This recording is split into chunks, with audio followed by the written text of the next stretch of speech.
الكرام، بشرى للذين لديهم مرض الأملاح وارتفاع الأملاح الذي هو يسمى اليوريك أسيد، وبشرى للذين لديهم مرض النقرس. طبعا هو نتيجة من نتائج ارتفاع الأملاح في الدم. أنا عانيت من هذا المرض تقريبا عامين حتى أذهبه الله عني.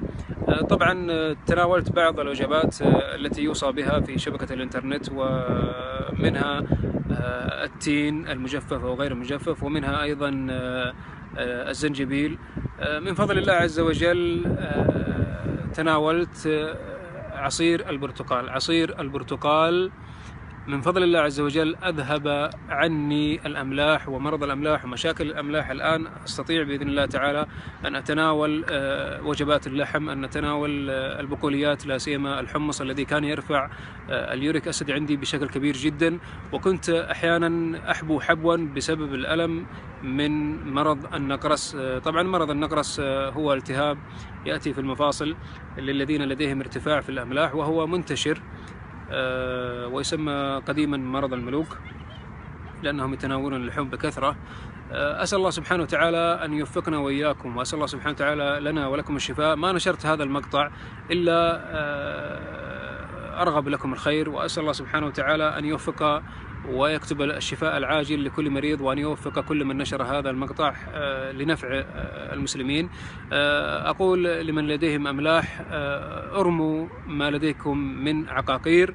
بإمكانكم أن تتناولوا الوجبات التي كنتم ممنوعون عنها مثل اللحوم، مثل البقوليات، مثل القهوة، لكن استمروا على شرب البرتقال. طبعا في البداية إذا كان الجسد لديه هذه المشكلة لابد أن تتناول كوبا من عصير البرتقال في الصباح وفي العصر وقبل النوم. أهم شيء قبل النوم، أهم شيء قبل النوم. طبعا الذين يعانون من ارتفاع الأملاح كانت تأتيني بعض المشاكل ربما هم يعرفونها، ألا وهي الالتهاب في المفاصل، ألم ووخزات تأتي في المفاصل قبل أن تأتي هجمات النقرس، آلام في العضلات، تيبس، آلام أحيانا في العمود الفقري، ثقل في الجسد بسبب ارتفاع الأملاح. أيضا يصاحبها ارتفاع في الدهون الثلاثية الذي يسمى الكوليسترول أو الكوليسترول.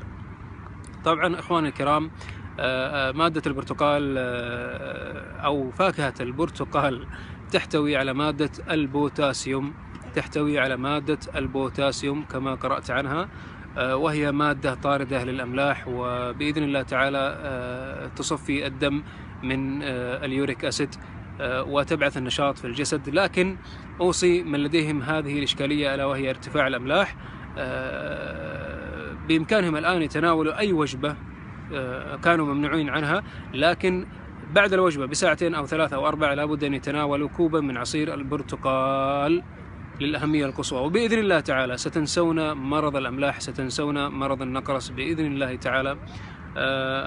كما قلت لكم عانيت من هذا المرض عامين، والآن من فضل الله عز وجل انتهى المرض. الآن لي عدة أشهر لا أعاني من هذا المرض بسبب البرتقال، والحمد لله عز وجل. أسأل الله سبحانه وتعالى يوفقنا وإياكم، وأرجو منكم أن تنقلوا هذا المقطع وتنشروه نفعا لإخوانكم المسلمين، وارموا ما لديكم من عقاقير يا أصحاب